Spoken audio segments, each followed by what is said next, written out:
Well, very shortly, the first repatriation flight from India will touch down in Darwin after the federal government's controversial travel ban lifted today. Yeah, the plan was supposed to bring 150 stranded Aussies home, but nearly half the seats were left empty after dozens tested positive to COVID-19. Founder of Turbans for Australia, Amar Singh, has been a voice for stranded Aussies back here in Australia, and he joins us now in the studio. Amar, thanks for coming in. More than 70 people banned from the flight, 48 tested positive, 24 deemed close contacts. It's a devastating blow for them and an expensive blow as well. You were speaking to some of them. How are they feeling? Well, they're distraught, terrified that what's going to happen next. You know, these people are stuck there, not by choice. They couldn't get on flights before. Now we have flights and people can't seem to get on them again. There has to be a better plan. These are human lives at stake. I mean, we've already had an Australian die before due to COVID in India. So what sort of facilities are we offering to the people who have tested positive? They're simply being told to go home and quarantine for 14 days. I mean, we already know from the media reports and everything else that thousands and thousands of people are struggling to get an ICU, oxygen, or even a hospital. So what are the chances for these people? Just because they have a blue passport, it doesn't mean anything. So we should bring them back even though they've tested positive? We've got to bring them back somewhere. So why don't we start with the two separate flights, negative and positive, because our mission is to bring these people back, right? Yep. If that is the case, you bring them today or in a month's time, the same scenario.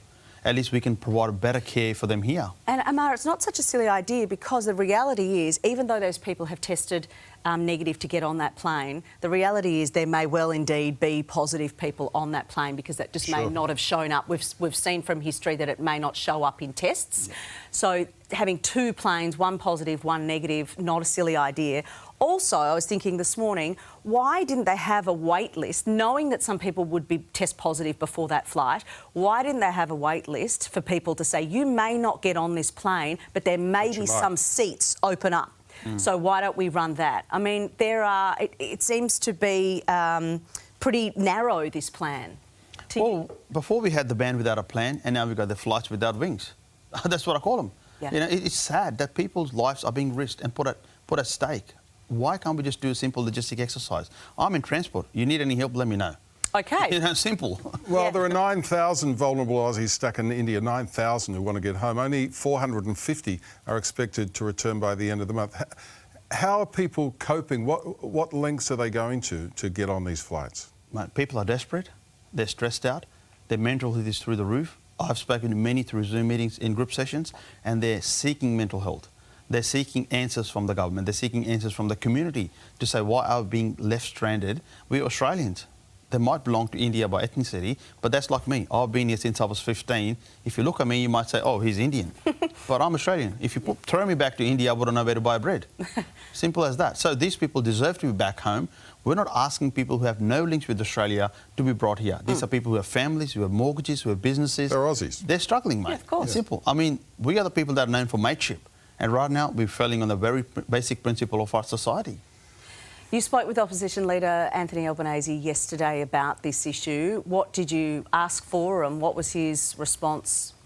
Look, I wanted him to front up to the questions of the average Aussies that are stuck in India, and that was the whole mission for that Zoom meeting, so he could actually hear from the grassroots people to say what are the issues, and that's what we did. And I'm actually even asking the government to do the same things. Put a Zoom or online meeting, hear these people's stories firsthand, and then you can maybe have a better idea of what's actually going on in the ground reality. That's what it is about. And Anthony and the other Labor MPs have been really fantastic in offering their time, but we need to do more. I mean, the situation is going to get worse very soon. What about the PM? He's the bloke in charge. Have you been able to get him on the phone? No, I don't have his number, mate. Otherwise, I would have texted him, hey, Scotty, can we talk, please? You mentioned just earlier about the financial cost for these people. The financial cost now that they can't get on this plane, what happens? They've paid for hotel before they got on the plane. They've paid for their flight. Give us an idea of sort of what cost they're looking at with no way out. It's thousands of dollars. Some people have already paid for private charter flights pre-hand to these flights being the ban coming in, and they already stand to lose thousands of dollars. So these people are in debt anywhere $10,000 to $15,000, and they've still got to pay for quarantine. I don't know where this story is going to end. I mean, how these people are going to pay back. I mean, shouldn't we be looking after them? There is a loan available for $2,000. It's a loan. It's not a single payment. So why can't we make that $10,000 or $15,000 so people can actually afford to come back? I mean, there's families that are struggling. Well, Right. Amar Singh, we really appreciate you coming into the studio and explaining that situation And keep the to pressure us. Yeah, absolutely. And you may be very interested in this news because we do have breaking news, and these are live pictures out of Darwin now, where that first repatriation flight out of India is touching down. 150 people were booked to travel, but more than 70 passengers fleeing the COVID-hit country have been stopped from boarding after 48 people were diagnosed with the disease. So there we go, breaking news, that first flight, and hopefully that's the first flight of many more. Touchdown, yeah.